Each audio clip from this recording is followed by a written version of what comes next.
Kerblogging down a dream that never would have come to me. Working on a mystery for a question that needs answering. Kerblogging down a dream.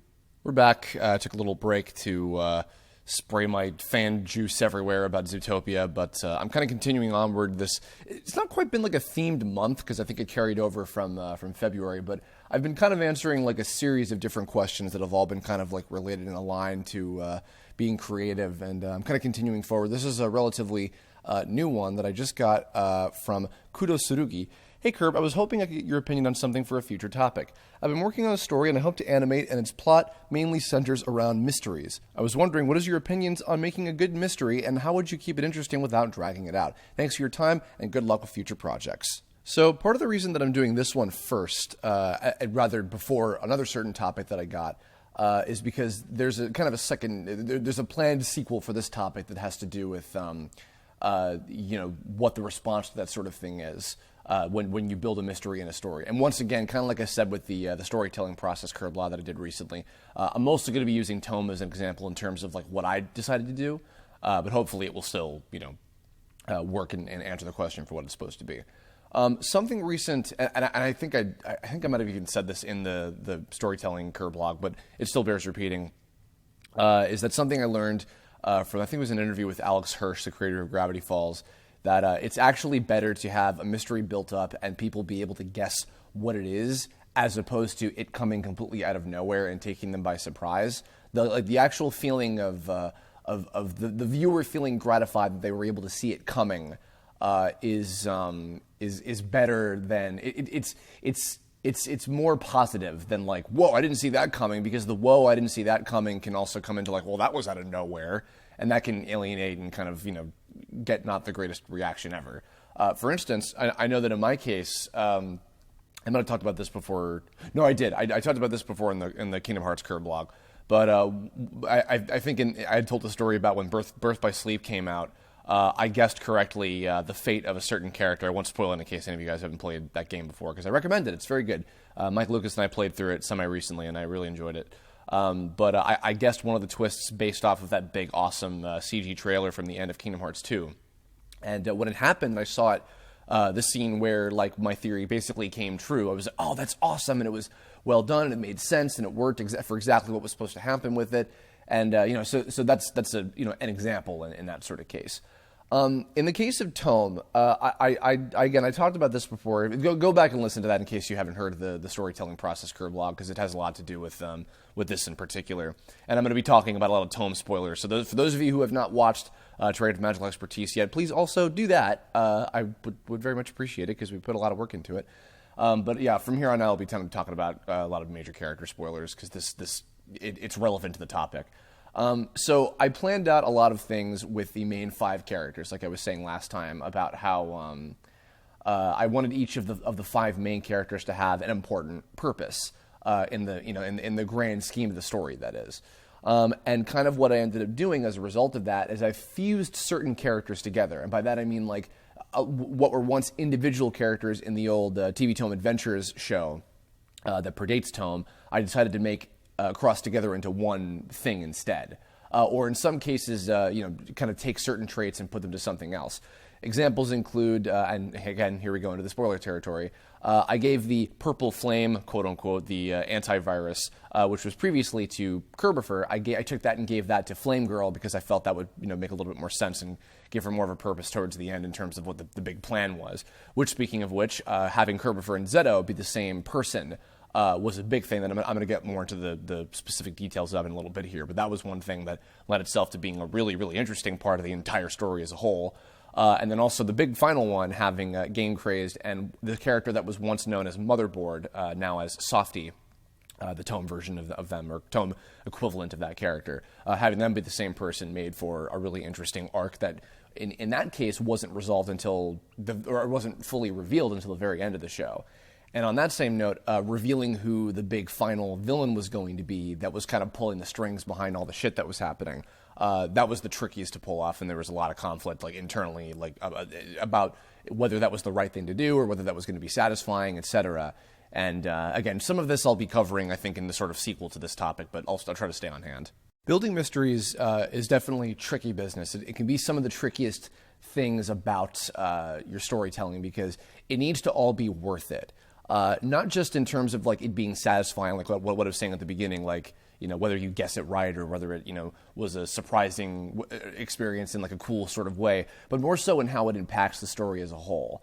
One could even say that an even deeper mystery that didn't have anything to do with specifically the characters, or rather not like an individual character, that is the forbidden power in Tome, the virus, which, you know, again, obviously, if you've seen the show, you know it was the supernatural, the mainly supernatural thing, it and Softy, as it's revealed in episode 0, you know, in terms of like the big threat. Because yeah, you could say in kind of the long run, the virus is like the real threat, quote unquote, of the entire overall story, and exactly how it came into being and what it is, and et cetera, and trying to plant little, you know, seeds around that on like why that exists and how that came to be and everything.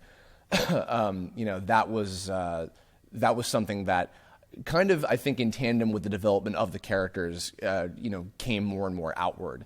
In the case of the biggest one that I think I'm glad changed in the middle of production is the reveal to the audience about the twist of Kirblog and Zeto being the same player. I'd mentioned some further details, I think, about this in a lot of the, you know, fact bubble behind the scenes videos and maybe on some of the commentaries and stuff. But for the sake of this particular conversation here, that was not originally planned to happen. That reveal was not going to happen in the midway point of the show. I was intending on saving that for the big moment in the last episode where Alpha like puts 2 and 2 together and finds out, you know, that it was him. So in that case, I think that actually revealing it earlier to the audience specifically and not to the other characters helped, you know, really like make the show a lot more unique and have a lot more interesting storytelling moments with the characters. Because the audience being aware of what the twist of that mystery was, and actually not just Kirblog and Zeto, but also, how could I forget, another character that I kind of fused together, sort of, was, or rather put in a different role, as I had Kizuna be the hacker boss, which in TTA was this character called Voltarius, which turned out to be Zeto. But instead I had Kizuna be the leader of the debuggers.org hacker organization, basically, and that worked out to being a much more... I feel it gave her a much more interesting role, and then, you know, she became a lot more developed over the course of the show too, which was not planned, not planned to the extent that it came out, and I'm really happy with how she turned out as well. Not everybody was, but again, that will be for the sequel to this topic. But anyway, sorry to keep cock teasing that, but again, there's a point to all this. Anyway, but yeah, so basically the characters not being aware of what the twist of that mystery was yet, that was what made that cool, because then it's no longer a mystery to the audience. That mystery is something that is resolved in terms of, you know, what the answer is, but it's not resolved in terms of how it's going to impact the characters. You know, and actually a great kind of correlation, because I mentioned Alex Hirsch earlier, Gravity Falls. Throughout most of season 2, you know that Grunkle Stan is hiding something. And then, you know, without spoiling that, in case you guys haven't seen it, because I can spoil my own show, I won't spoil somebody else's. Or just like with Kingdom Hearts Birth by Sleep earlier.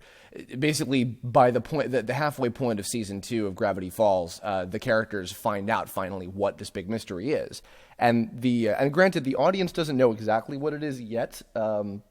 Not until it is revealed, but it's the fact that they know that he is hiding something, and they know that Stan has got something going on behind the scenes away from the kid specifically. That's what mounts a lot of suspicion. Then it comes to and the big midway point episode of season 2 where it's revealed is a super dramatic, awesome episode.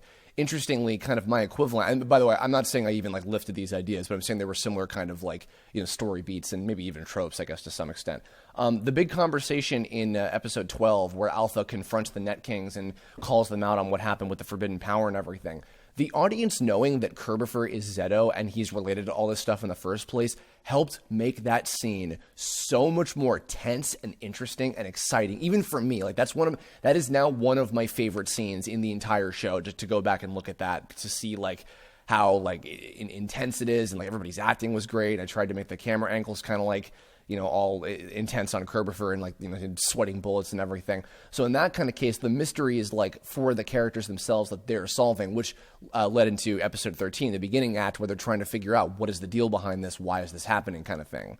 So that's a very important factor as well, like that in and of itself, of the characters, you know, in the confines of the story, trying to solve the mysteries of what's going on too. You know, I mean, because it's the same thing again. Like I'm thinking about Dipper and you know, his obsession with, and later another certain character who, again, I won't spoil in case you haven't seen them, but you know, them trying to solve the mysteries of Gravity Falls. Like that's part of what makes, you know, makes it engaging for the audience to see. And you were talking about in your question about dragging it out.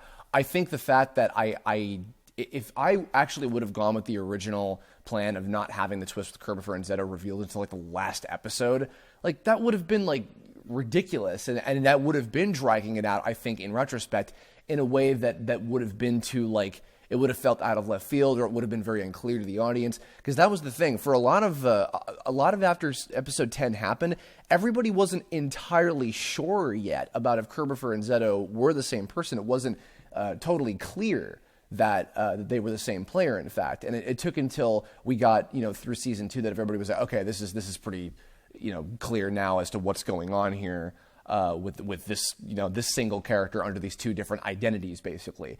And I think that building up to, and because everybody knew, I remember I was watching the Tumblr fandom and all these different posts and things and comments about like, oh man, I can't wait until I know it's coming, the moment where Alpha finds out, and you know, and it did, and we tried to make it like, you know, as dramatic as I was planning for it to be since the beginning. That was something I did always plan, is that I wanted that big reveal to be like really heart-wrenching, especially for how much stuff that the characters would have been going through with each other by that point.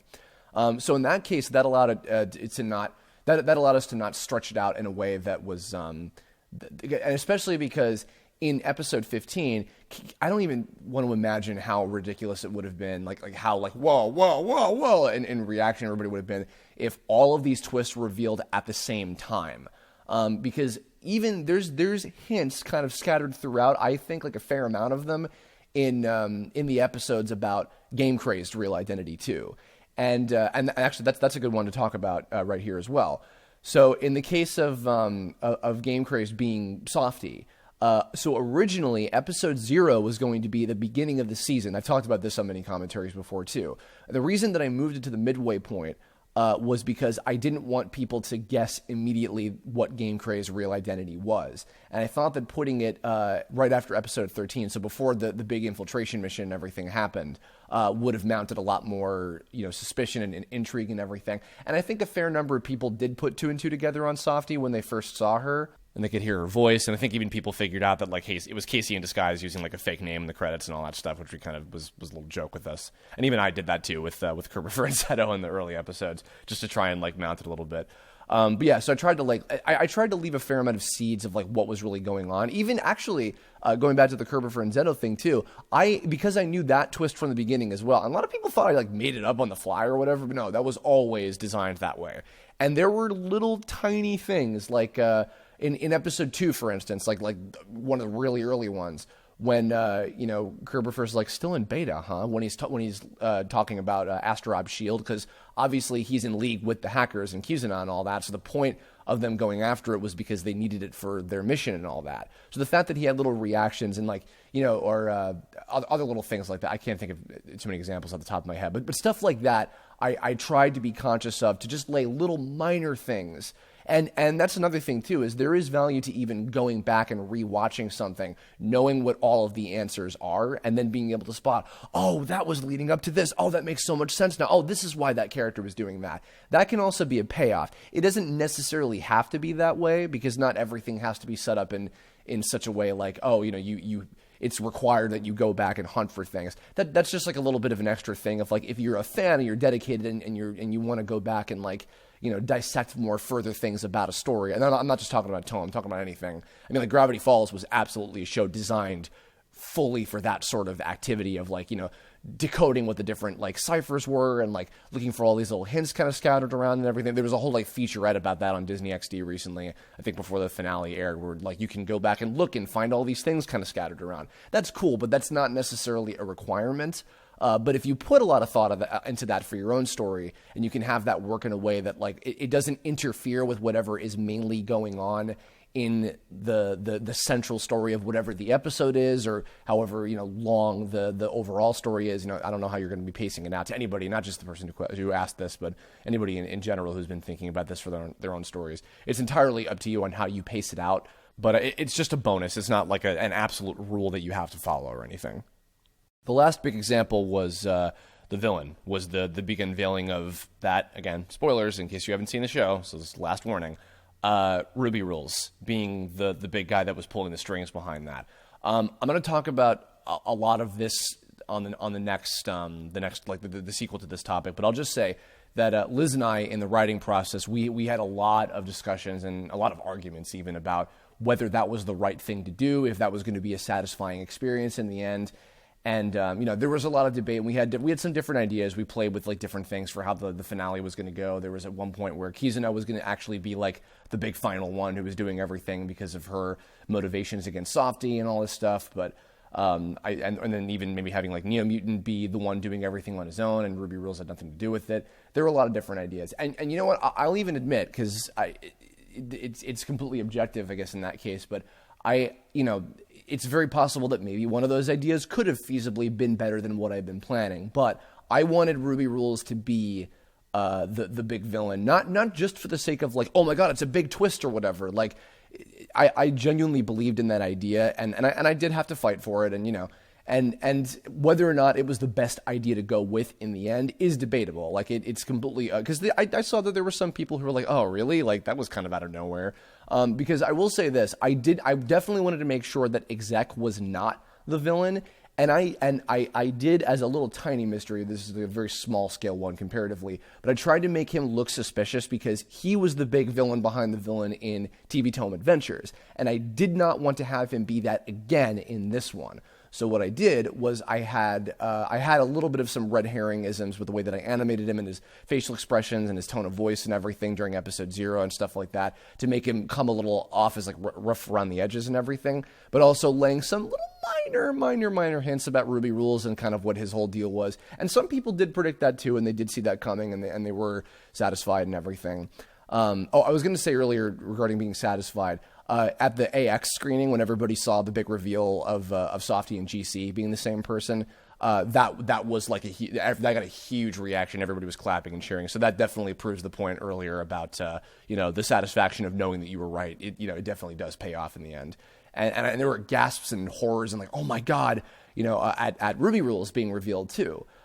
In that case, it had more to do with I did want there to be a big like unexpected kind of thing in the final episode, and I genuinely believed in having that idea kind of placed and designed from the beginning. But again, I think that kind of what comes from that, we'll talk more about that in the next video. But yeah, kind of final thoughts about this. My big main pieces of advice are: don't be disappointed with if mysteries are figured out more easily in like a satisfying way. Definitely don't make them the centerpiece of the entire story, like interfering so much with the characters' actual developments and experiences, because that'll just cheapen the story as a whole, and it'll make the mysteries feel like more gimmicks. And then make sure to have all the major mysteries that you plant in your universe have a real sense of purpose that will not only be satisfactory as a mystery-solving, like detective kind of way, but also have something to do with the overall story and characters in a way that is really meaningful and important in the long run. That'll do it. So I hope that helped. Next week, I guess it's just a little preview since I've been teasing about it so much for the last 20 minutes. It's going to be response versus intention is going to be the main purpose of that one. I might even, if I'm up for it, I might even record it like shortly after this, just to like kind of keep the ball rolling on the subject. But in the meantime, in the comments below, what are your thoughts on how mysteries are are they a big payoff, or are they just, do you feel like they're just shock value? Do they feel like they just kind of come out of nowhere? Do you think that they are a really cool element that maybe could be utilized more in a way that Gravity Falls did? Did you like the mysteries in Tome? If you were a fan of the show, like let me know. Let me know all your thoughts about the entire thing. I'm curious. And even though I have the next one planned out, if you have future Kirblog topic suggestions, because you guys have been giving me so many really good ones, like I have so many to go through in just this past month alone, and I've been really enjoying them. So thanks so much for that. Leave a comment about that too, or hit me up on Twitter, Tumblr, Facebook, whatever you feel like. And yeah, thanks for mistering. Good job. Thanks for listening, and I will catch you all later. Have a great one. Bye-bye.